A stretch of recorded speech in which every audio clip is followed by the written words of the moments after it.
In a quiet suburban neighborhood, the clubhouse stood as a symbol of unity, a place where families could gather, celebrate milestones, and feel the strength of community. At least, that was the promise. But what began as a shared dream slowly twisted into something darker. A small group of residents decided the clubhouse was theirs alone, locking doors, holding secret parties, and turning neighbors into outsiders in their own community. What followed wasn't just petty bickering. It was sabotage, betrayal, and the unraveling of trust. For one black family who had fought hard to own a home in this neighborhood, the clubhouse battle became more than a fight over space. It became a fight for respect, belonging, and dignity. What happens when a symbol of unity becomes the very thing that divides a neighborhood? The answer is shocking, and it begins with one simple takeover. The clubhouse had always been advertised as the crown jewel of the community, tucked at the center of the development, with tall glass windows overlooking a neatly trimmed lawn. It was supposed to represent openness, fairness, and access for everyone who paid into the HOA.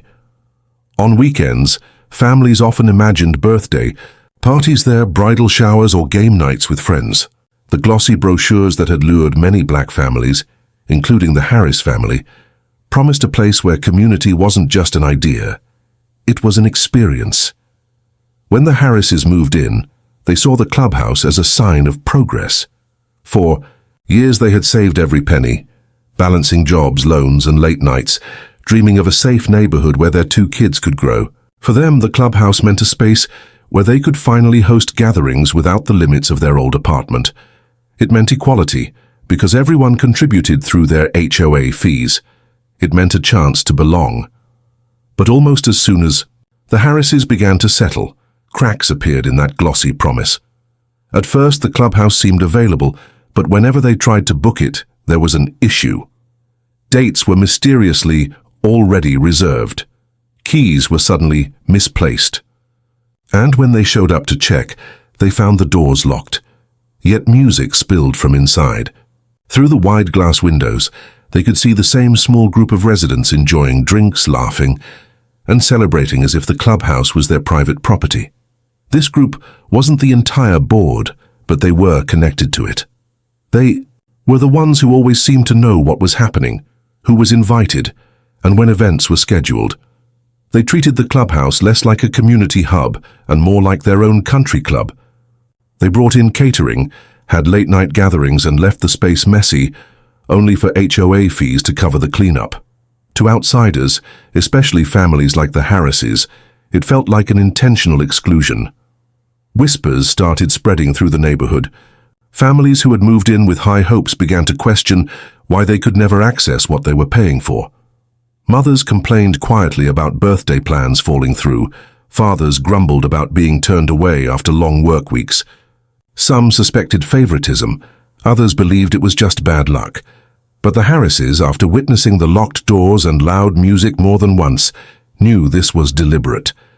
The first official complaint was filed by another resident, Mrs. Carter, a widow who had planned a family reunion at the clubhouse. When her event was suddenly cancelled without explanation, she stood up during an HOA meeting and voiced her frustration. Her words echoed what many had been feeling, but were too hesitant to say. Yet, instead of change, the board dismissed her, concerned with vague explanations, claiming scheduling issues. The small group smirked quietly in the back, as if untouchable. This moment marked the beginning of open tension. The Harrises and others realized that this wasn't just about oversight or miscommunication. It was about power, about a few individuals, using shared resources for their personal gain, while everyone else was left out. The clubhouse, meant to unite, was turning neighbor against neighbor, and so what began as subtle inconvenience grew into resentment. Conversations that once centered around yard maintenance or children's schoolwork now circled back to the same issue. The clubhouse. Why was it always locked? Why were the same people always inside? Why were paying members of the community being denied access? By the end of that summer, frustration had boiled over. The clubhouse was no longer just a building.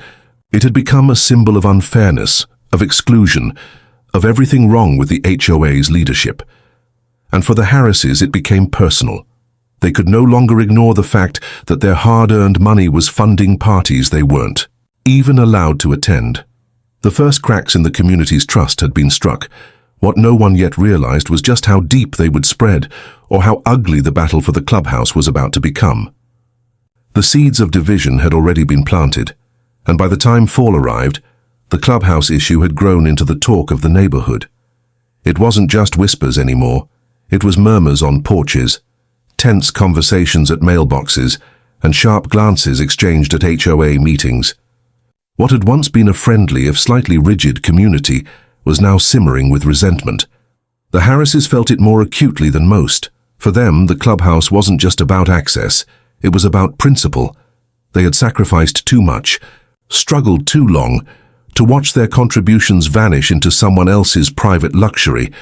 Every time they passed the gleaming windows of that building and saw familiar cars parked outside, their sense of belonging shrank. It wasn't only unfair, it was insulting. But the Harrises weren't alone. Slowly, others began to speak out. A few families had their own stories of being blocked from booking dates, of arriving to find the doors mysteriously locked, of being told to check back later. One young couple had even been denied access for their baby shower, forced instead to squeeze family into their small townhouse while hearing the muffled bass of a party going on inside the clubhouse that same afternoon. These stories lit sparks of outrage, and the Harrises knew they weren't just imagining the exclusion. When the October HOA meeting rolled around, the tension filled the air like static before a storm. Residents filed into the clubhouse, not for a party this time, but for the official monthly gathering. The Harrises sat near the middle, watching the board shuffle papers and exchange quick looks with their favored group in the back. The meeting began with routine updates, landscaping budgets, security patrols, and upcoming holiday decorations. But the clubhouse issue couldn't be ignored any longer. One by one, residents raised their hands, their frustrations spilling out. Mrs. Carter recounted her cancelled reunion. The young couple spoke about their baby shower debacle. The Harrises told their own story of being turned away multiple times. Each testimony carried a weight, a growing chorus of voices demanding answers. But the board's response was chillingly consistent. They claimed the system for booking had been overwhelmed.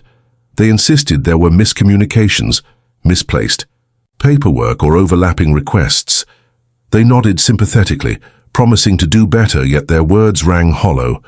And while the residents voiced their grievances, the favored group in the back sat smirking, sipping coffee, and trading whispers.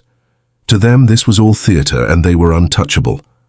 The meeting ended without resolution, and the atmosphere on the walk home was heavy with anger. Neighbors who had once exchanged pleasantries about gardens or sports now muttered bitterly about corruption and favoritism. The Harrises realized something crucial that night.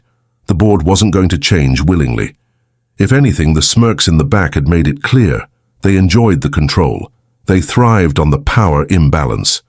That realization shifted the conflict into a new phase. The clubhouse had become more than a building. It was a battleground. And in any battle, alliances are forged.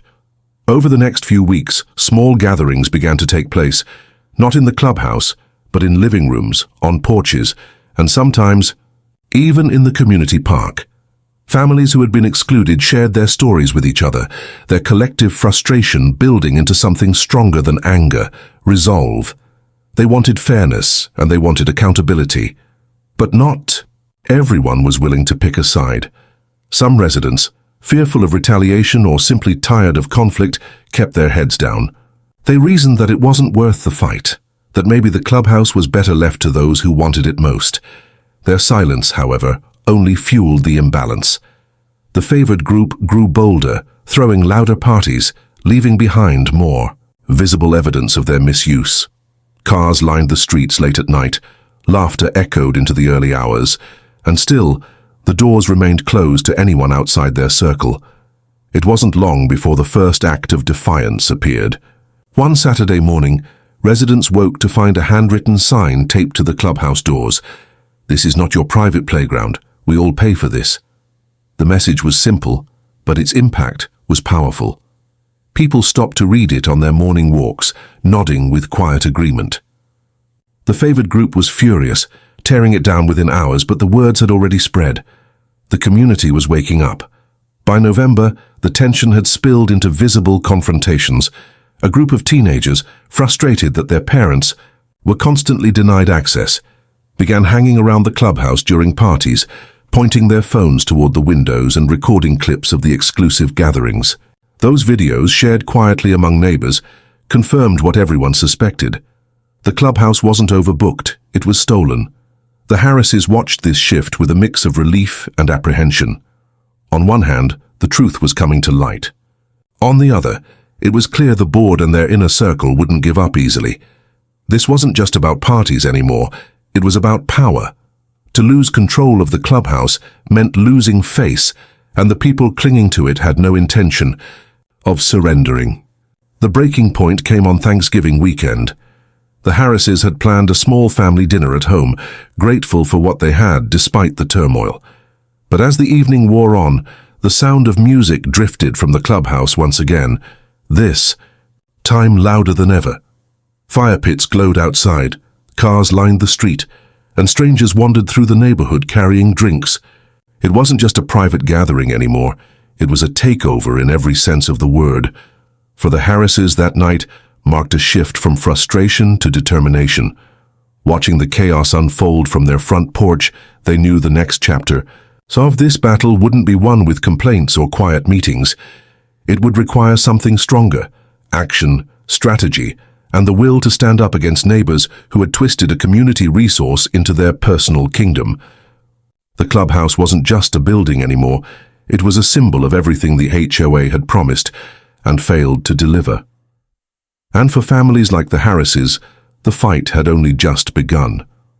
The Thanksgiving weekend party had left more than just noise in its wake. Empty bottles scattered near the clubhouse lawn, cigarette butts smoldering in the flower beds, and broken glass glittering across the sidewalk. For many in the neighborhood, the sight was the final straw. What had once been whispered suspicions now stood in plain sight. The clubhouse wasn't being used responsibly, and the board had turned a blind eye. The Harrises weren't alone in their outrage. As the sun rose that Sunday morning, groups of neighbors trickled toward the clubhouse to survey the damage. Their expressions carried the same mixture of disbelief and fury. This wasn't simply unfair use anymore. It was outright disrespect for the community. Parents shook their heads, worried about children stepping on glass. Older residents muttered that the neighborhood had never looked so neglected. It was a collective wound, and it deepened the divide. But the board's reaction stunned everyone even more. Instead of addressing the damage, they minimized it. An email circulated the following Monday, describing the event as a small gathering that may have gotten a little rowdy, and reassuring residents that maintenance crews would handle any minor cleanup. The phrasing made residents' blood boil. It wasn't minor and it wasn't an accident. To many, the email read less like leadership and more like cover-up. Whispers turned into plans.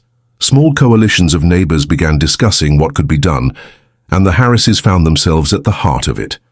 Their home became a meeting place where frustrations were aired and strategies considered. Tea. First, the conversations circled around petitions, formal complaints, and appeals to higher authorities. But as weeks passed, a darker mood crept in. People weren't just talking about reclaiming the clubhouse, they were talking about exposing the corruption that enabled it. The first signs of pushback came quietly. A neighbor with a background in tech dug into the HOA's online booking portal and uncovered inconsistencies. Time slots were mysteriously marked as unavailable weeks in advance, yet no official reservations were logged. Screenshots of these findings spread through text chains, serving as proof of manipulation. Others began collecting photos and videos of the late-night parties, careful to timestamp them as evidence. Each piece of information became ammunition in a battle that was growing increasingly hostile. By mid-December, sabotage entered the picture. It started with small acts. Flyers slipped under doors reminding residents of their shared ownership of the clubhouse, anonymous notes taped to the board members' mailboxes demanding accountability, and chalk messages scrawled near the clubhouse entrance, This belongs to all of us. The favored group dismissed these acts as childish, but the message was clear. Their control was being challenged. Then came the night the power went out.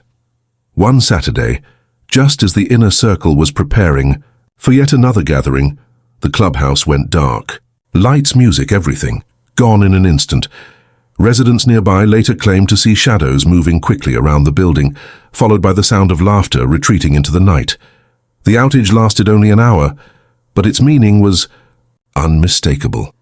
Someone had taken matters into their own hands. The board tried to paint it as a technical issue, but no one bought the excuse. The tension between the factions now resembled open warfare. The Harrises, though not directly involved in the sabotage, could feel the heat rising around them. Their advocacy had made them visible, and with visibility came risk. On more than one occasion, they noticed cars idling outside their home longer than usual, or overheard snide comments when walking past the clubhouse. The message was clear. They were being watched.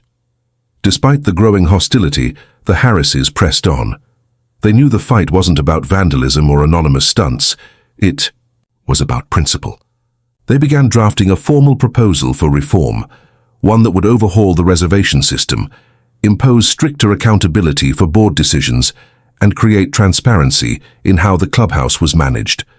The proposal gained traction among residents who were tired of games and wanted lasting change. But just as the reform movement began gathering momentum, the favored group struck back with a vengeance. At the December HOA meeting, the board announced new temporary policies designed to protect the clubhouse from misuse.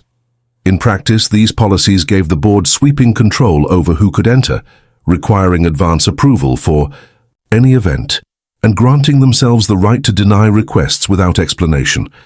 It was a thinly veiled attempt to cement their dominance, and it sent shockwaves through the community. For the Harrises, the announcement was both infuriating and clarifying. The board wasn't interested in compromise. They were interested in control. The fight had now escalated beyond access to a building. It was a struggle for the soul of the neighborhood. If the board could get away with this, what else could they seize? The holiday season, usually a time of joy and connection, was marked instead by simmering tension. Lights twinkled on porches, wreaths hung on doors, but behind closed curtains neighbors whispered about strategy, retaliation, and survival. The clubhouse stood in the center of it all, its once welcoming windows glowing only for a chosen few. And then, on Christmas Eve, the unthinkable happened. Residents awoke to find the clubhouse vandalized, not with subtle chalk or hidden sabotage, but with bold, undeniable damage. Graffiti sprawled across the walls. Community, not kingdom. Windows were cracked, the lock on the front door smashed. For the first time, the favored group wasn't smug, they were shaken. The clubhouse, their fortress, had been breached. The board condemned the act, calling it destructive and criminal, but for many residents it was hard to muster sympathy. While no one admitted to the vandalism, whispers suggested it had been a collective act of frustration, the inevitable result of months of exclusion and disrespect. The neighborhood stood at a tipping point, and everyone knew the battle was far from over. For the Harrises, the Christmas Eve incident was sobering.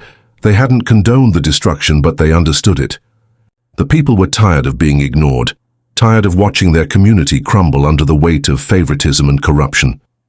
The question now was simple, but heavy. What would come next? The new year loomed with uncertainty. The clubhouse, once a place of connection, now stood scarred and contested.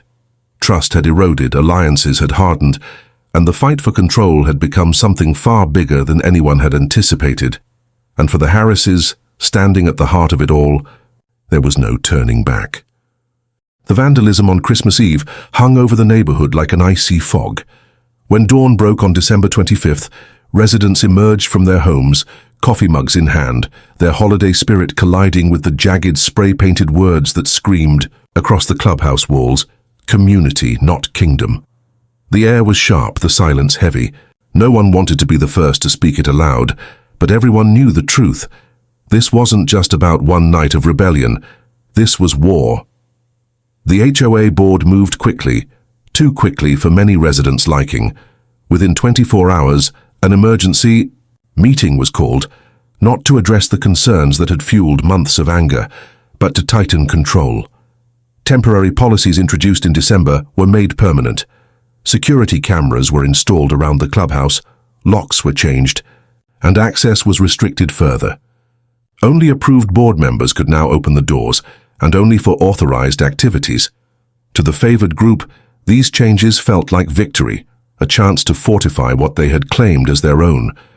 But for the rest of the neighborhood, it was suffocating. The clubhouse had been designed as a hub, a shared space where birthdays, baby showers, and neighborhood cookouts once bloomed. Now it stood as a fortress, guarded by a small circle who refused to acknowledge the voices rising against them. The Harrises, standing at the center of the reform movement, watched the lines harden. The new year should have symbolized fresh beginnings, but instead it brought sharper divisions. Neighbors who had once shared greetings with warmth now eyed each other warily. Sidewalk conversations broke off when board members strolled by, and invitations to gatherings were whispered only to trusted ears. A neighborhood that once prided itself on togetherness was fracturing, and the clubhouse, meant to unite them, was the wedge splitting them apart. As the weeks rolled into January, the board launched its most aggressive campaign yet. They began issuing violation notices to those who openly opposed them. A wreath left on a door past New Year's was suddenly a finable offense. A trash bin, placed at the curb too early, was met with a written warning. The message was clear. Dissent would be punished. For the Harrises, it was a chilling escalation. They received 2 notices in the span of 10 days, both over minor infractions they'd never been cited for before. The harassment wasn't subtle, it was targeted. Yet, despite the intimidation, the reform movement grew bolder. Evidence of favoritism, corruption, and manipulation of clubhouse access was compiled into thick binders. Residents began showing up at HOA meetings not to listen, but to challenge. Their voices rose, their frustrations spilling out in heated statements, their words echoing against the sterile walls of the boardroom. But the board, sitting in stiff-backed chairs, responded with clipped dismissals and cold stares. Every meeting ended the same, with nothing resolved and with anger boiling hotter. Then came the first true act of sabotage that couldn't be ignored. One Friday night, the board planned another private event in the clubhouse, complete with catered food and booming music. But when guests arrived, they found the locks jammed with superglue. The board stood outside, fuming as neighbors watched from their porches, some hiding smiles behind curtains. It was brazen, undeniable, and a clear declaration. The community wasn't backing down. The retaliation was swift. The following week, a mass email from the board accused certain residents of criminal behavior and threatened police involvement. It was meant to instill fear, to push the opposition into silence. But instead, it hardened their resolve. The Harrises and their allies realized something crucial. The board was losing control, and fear was the only weapon they had left. As January bled into February, the conflict began reshaping the rhythm of daily life. Children once free to ride bikes past the clubhouse now avoided it, sensing the tension in their parents' voices. Older residents who had hoped to spend their golden years in peace found themselves caught in the crossfire, torn between loyalty to old friends and outrage at injustice. What had begun as squabbles over access to a building had spiraled into a battle for the community's soul. The Harrises, though weary, refused to retreat. They worked late into the night, drafting a proposal to recall board members and hold new elections. Their dining room table became buried under papers, petitions, bylaws, photographs, even handwritten notes from neighbors afraid to speak publicly but desperate for change. Each signature they gathered felt like a small victory, each voice joining theirs like a spark in the darkness. But sparks are dangerous, and the board knew it. One cold February evening, the Harrises returned home to find an envelope taped to their front door. Inside was a single sheet of paper, no official letterhead, no signature, just a warning scrawled in block letters. "Stop, or we'll stop you." The words were chilling in their simplicity, the implication unmistakable. It wasn't just politics anymore. It was personal.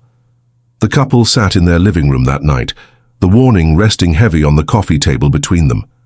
Fear crept in, but so did something else. Resolve. They realized the board's desperation had reached a breaking point. Every tactic of control, intimidation, and favoritism had only pushed more neighbors toward the side of reform. The Harrises weren't isolated. They were leading an army. And that army was ready to fight. As winter began to thaw into spring, plans were set in motion for a decisive confrontation. Residents quietly organized, preparing to force accountability where polite petitions had failed.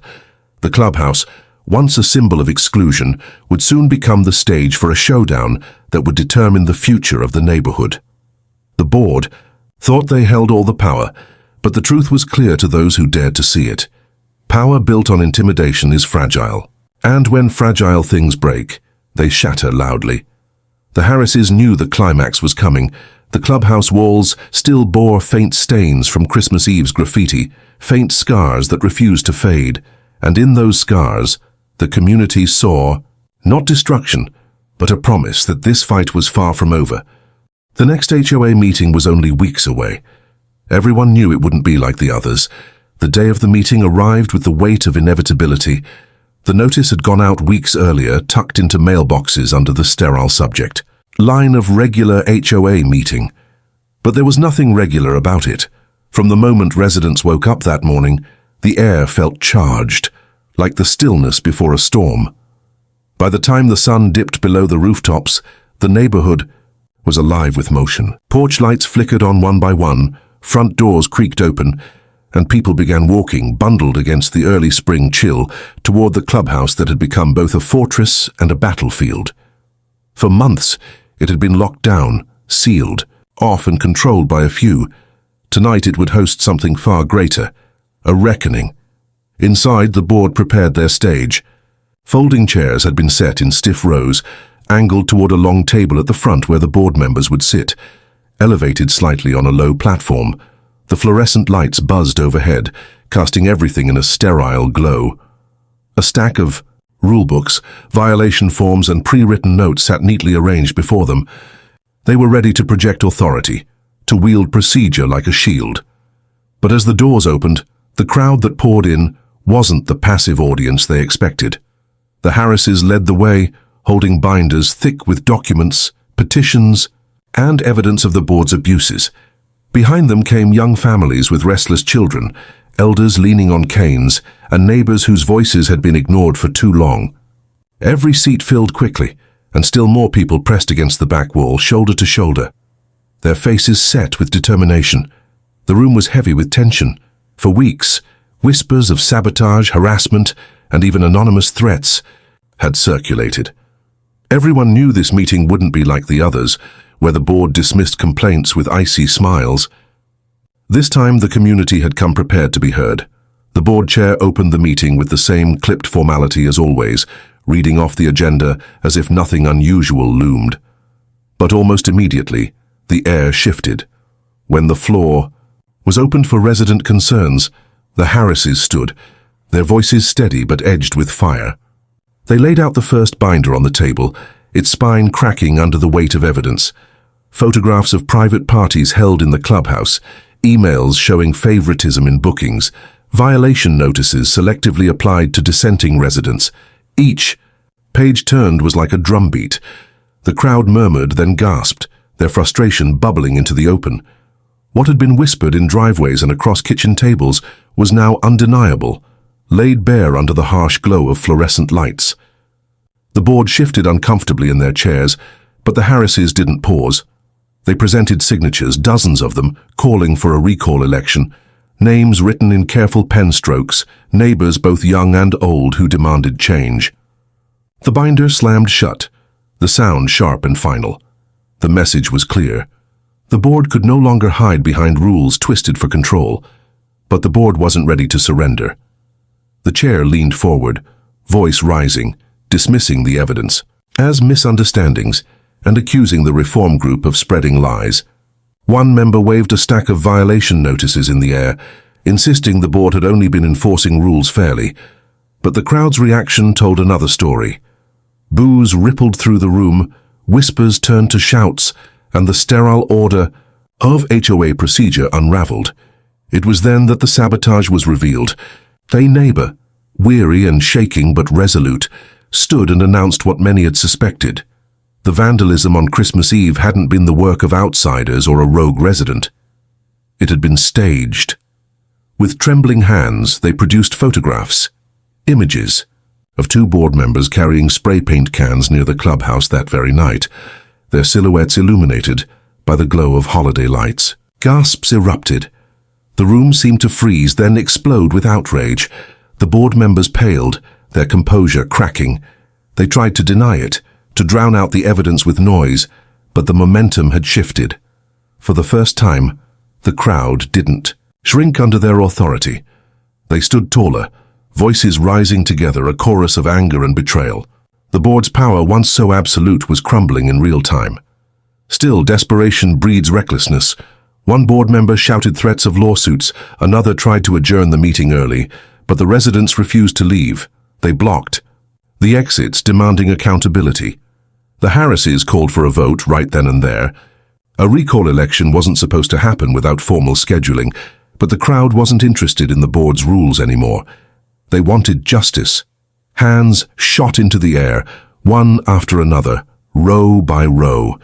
The count wasn't close. The board, once unshakable, was voted out in a landslide. Some members stormed out, faces twisted with rage.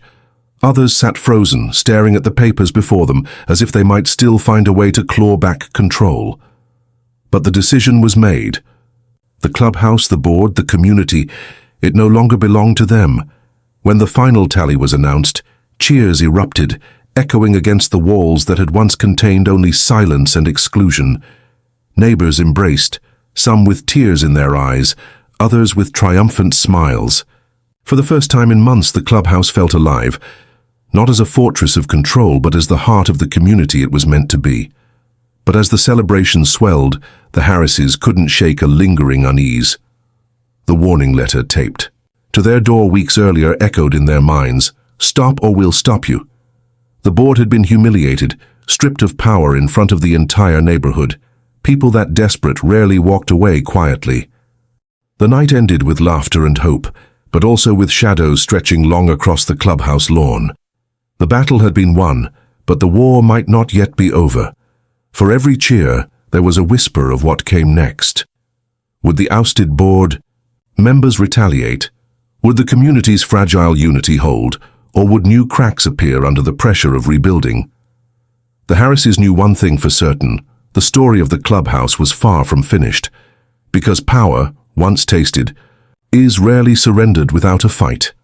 The days following the recall election were unlike anything the neighborhood had experienced before. For months, the clubhouse had been a symbol of division, a fortress where only the chosen few gathered while the rest peered in from the outside. But now, the locks were changed, the doors flung open, and the space reclaimed. Children played. Tag across the polished floors, elders sat together swapping stories at long tables, and neighbors who had once only nodded from driveways now shared food and laughter in the common room. The Harrises walked through it all with quiet pride, but also a deep awareness of how fragile this victory was. Unity had been won through anger and exposure, but keeping it alive required something harder: trust. And trust, once broken, wasn't easy to rebuild. For a while, things felt lighter. Petitions were filed to rewrite the HOA bylaws. Committees were formed to ensure fair use of shared spaces, and for the first time, meetings were filled with open conversation rather than intimidation. It was a rebirth, and in those first weeks, it seemed as though the worst was behind them. But beneath the celebration, shadows lingered. The ousted board members had left in disgrace, but not in silence. Their absence at community events was noticed. Their blinds were drawn, their yards unkempt, and though no words were spoken, their silence was loud enough to be unsettling. The memory of their threats, the vandalism staged as intimidation, and the smear campaign still weighed heavy on the neighborhood. It wasn't long before the first signs of sabotage reappeared. A stack of important committee papers disappeared from the new secretary's porch. A motion-activated camera outside the clubhouse was smashed overnight. Flyers appeared on utility poles accusing the Harrises of corruption, using grainy, doctored photos to paint them as villains. Though few in the neighborhood believed the lies, the damage was psychological. Fear crept back in, dripping like water through the cracks of a foundation. Still, the Harrises pressed forward. They reminded everyone of the victory they had won together, of the power of unity. They organized a spring festival at the clubhouse, filling the lawn with booths, music, and food. It wasn't just about celebration, it was about staking a claim, reminding everyone that the clubhouse was for them, not the ghosts of a broken board. On the day of the festival, the neighborhood glowed with life. Children ran with balloons, neighbors danced to music spilling from rented speakers, and laughter mingled with the smell of barbecue. For a moment, it felt as if the darkness had finally been chased away. The clubhouse, once a fortress, now looked exactly as it had been intended, the beating heart of a community. But even in joy, tension remained. At the edge of the festival grounds, a small group of ousted board loyalists gathered, watching with folded arms and narrowed eyes. They didn't join the games or the food. They stood apart, muttering to one another, their presence a reminder that conflict rarely ends cleanly. The Harrises saw them, felt the sting of their silent protest, but chose not to confront them. Instead, they doubled down on joy, urging neighbors to keep dancing, to keep laughing. The true turning point came weeks later, at the first official meeting under the new leadership. This time, the agenda wasn't filled with fines, violations, or denials of access. Instead, it was filled with proposals for community projects, garden clubs, tutoring programs for local kids, and fitness classes for seniors. The contrast was striking. For the first time in years, the HOA meeting wasn't a battleground, it was a brainstorming session. And yet, as the Harrises sat among their neighbors, they couldn't shake the feeling of being watched. From the back of the room, one of the ousted members sat silently, arms crossed, a faint smile tugging at the corner of their lips. They hadn't been reinstated, but they hadn't disappeared either. It was a reminder power once lost is often sought again. The Harrises chose not to let fear dictate the moment. They closed the meeting by standing and reminding everyone of what they had endured together. They spoke of vandalism, sabotage, and intimidation, but also of resilience, courage, and the bonds forged in fire. They urged the community not to fall into old patterns of division, but to hold tightly to the unity they had fought so hard for. The applause that followed wasn't just for them. It was for everyone in that room who had stood up against control and claimed their voice. In the weeks that followed, life slowly began to settle into a new rhythm. The clubhouse, once feared, became a hub of activity. The pool hosted swimming lessons for children, the main hall rang with music during open mic nights, and the patio became a place for weekend cookouts. The transformation was more than physical, it was emotional. A space once tied to fear now carried the weight of triumph. Still, the Harrises knew that vigilance was necessary. The ousted board members still lived among them, their bitterness unsoftened, their pride wounded. And while their threats had quieted, their presence was a reminder that change never comes without resistance. The Harrises kept their eyes open, knowing that one day another challenge might rise, but for now victory belonged to the people. The clubhouse wasn't just a building anymore, it was a symbol that no small group, no matter how determined, could silence the will of a community united. The story of the takeover didn't end with revenge or destruction, it ended with reclamation. With neighbors breaking bread together, children laughing under the glow of string lights, and elders smiling as they watched the next generation thrive. The HOA that once divided them had been forced to evolve, reshaped not by power but by persistence, and in that transformation lay the true victory, not just the reclaiming of a building but the reclaiming of a spirit. Because in the end, the clubhouse wasn't theirs. It never had been. It belonged to the people, to the families who lived, loved, and struggled within the neighborhood. And as long as they stood together, no board, no clique, no saboteur could ever take that away again. The battle had been fierce, the scars still visible, but the story of the clubhouse became a legend whispered across driveways and porches, reminder of what happens when ordinary people decide they will no longer be silenced. And in that legend lay the truth: power might corrupt, but unity always restores. This was today's secret. Every shed hides a secret, but remember, she never stays quiet for long. Until next time, Secret Shed Stories.